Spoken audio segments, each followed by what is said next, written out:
Shivanshu recording studio बानावर किशुनगंज।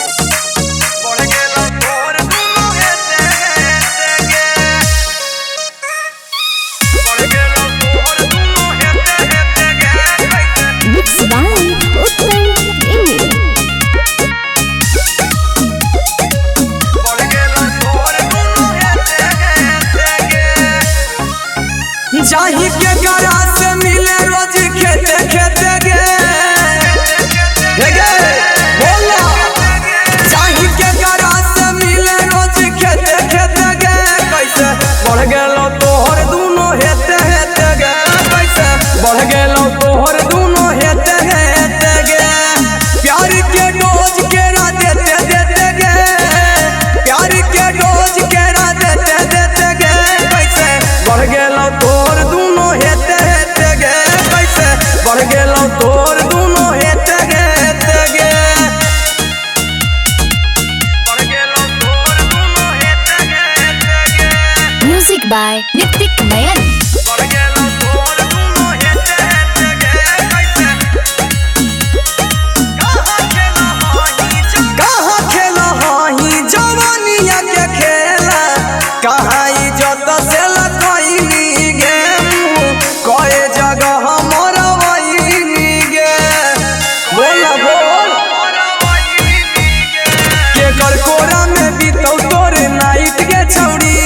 जे loose हल होई गेलौ टाइट गे छौड़ी कहाँ तोर बुक रोज होबौ डेट गे कैसे बढ़ गेलौ तोर दूनो हेते हेते गे कैसे बढ़ गेलौ तोर दूनो हेते हेते गे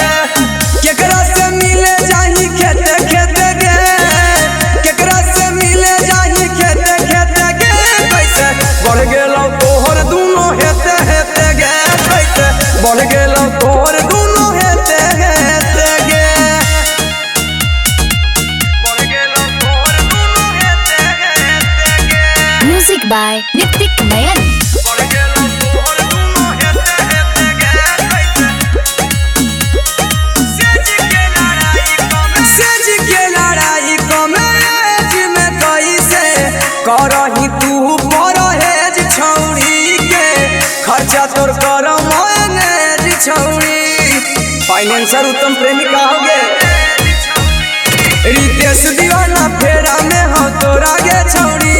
तू नी टाइगर छुअल चाहती कोढ़ा गे छौड़ी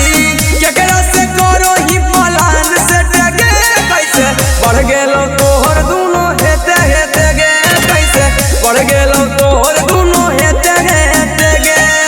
केकरा से मिले जाही खेते खेते गे प्यार के डोज केरा देते देते गे कैसे बढ़ गेलो तोहर दूनो हेते हेते गे कैसे बढ़ गेलो तोहर दूनो हेते हेते गे। शिवांशु रिकॉर्डिंग स्टूडियो बानावर किशुनगंज।